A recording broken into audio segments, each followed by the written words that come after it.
ಇನ್ನೇನು ನಮ್ಮ ಅಣ್ಣನ ಮದುವೆ ಹತ್ರ ಬರ್ತಾ ಇದೆ, ಅದಕ್ಕೆ ಸೀರೆ ತೊಗೊಂಬರೋದಕ್ಕೆ ಅಂತ ಇವತ್ತು ಚಿಕ್ಕಪೇಟೆಗೆ ಹೋಗ್ತಾ ಇದ್ದೀವಿ. ನಮ್ಮ ಅಮ್ಮದು ಅಂಗಡಿ ಇರೋದ್ರಿಂದ ಅವ್ರಿಗೆ ಚಿಕ್ಕಪೇಟೆ ಎಲ್ಲ ತುಂಬ ಚೆನ್ನಾಗಿ ಗೊತ್ತು. ಸೀರೆ ಕೂಡ ವ್ಯಾಪಾರ ಮಾಡೋದ್ರಿಂದ ಎಲ್ಲ ಚೆನ್ನಾಗಿ ಗೊತ್ತಿರೋದ್ರಿಂದ ಸ್ವಲ್ಪ ಈಸಿ ಆಯಿತು ನಮಗೆ. ನಮ್ಮ ಅಣ್ಣ ಅದಕ್ಕೆ ತುಂಬ ಗ್ರ್ಯಾಂಡಾಗಿದ್ದರೆ ಇಷ್ಟ ಆಗಲ್ಲ, ಸ್ವಲ್ಪ ಸಿಂಪಲ್ ಆಗಿರಲಿ ಅಂತ ಹೇಳ್ತಾ ಇದ್ರು. ಅದಕ್ಕೆ ಸ್ವಲ್ಪ ಲೈಟ್ ಕಲರ್ಸಲ್ಲೇ ಸೀರೆ ನೋಡಿ ಜ್ಯುವೆಲ್ಸ್ ಎಲ್ಲ ಸ್ವಲ್ಪ ಗ್ರ್ಯಾಂಡಾಗಿರಲಿ ಅಂತ ಅಂದ್ಕೊಂಡಿದ್ದೀವಿ. ಇವಾಗ ಬರೀ ಸೀರೆ ಶಾಪಿಂಗ್ ಮಾಡ್ತಾ ಇದ್ದೀವಿ. ಫಸ್ಟು ಮದುವೆ ಹೆಣ್ಣಿಗೆ ಸೀರೆ ಎಲ್ಲ ನೋಡಾದ್ಮೇಲಿಂದ ಬೇರೆ ಎಲ್ಲರಿಗೂ ನೋಡಿ ತೊಗೊಂಡ್ವಿ.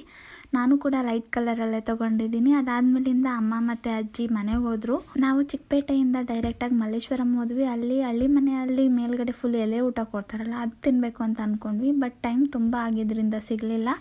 ಅದಕ್ಕೆ ಮಸಾಲೆ ದೋಸೆ ಮತ್ತು ಕಾಫಿ ಎಲ್ಲ ಕುಡ್ಕೊಂಡು ಬಂದ್ವಿ. ಮತ್ತು ಹಾಗೆ ನಮ್ಮ ಅತ್ತಿಗೆಗೆ ಇನ್ನು ಮೂಗು ಚುಚ್ಚಿಸಿರಲಿಲ್ಲ, ಅದನ್ನು ಚುಚ್ಚಿಸೋಣ ಅಂತ ಹೋದ್ವಿ. ಹಾಗೆ ಅವ್ರು ಸ್ವಲ್ಪ ಭಯ ಪಡ್ತಾಯಿದ್ರು. ನಾನು ಅದಕ್ಕೆ ಇಯರ್ ಪಿಯರ್ಸಿಂಗ್ ಒಂದೆರಡು ಮಾಡಿಸ್ಕೊಂಡು ಆಮೇಲಿಂದ ಅವರು ಕೂಡ ನೋಸ್ ಪಿಯರ್ಸಿಂಗ್ ಮಾಡಿಸ್ಕೊಂಡು ಬಂದ್ವಿ.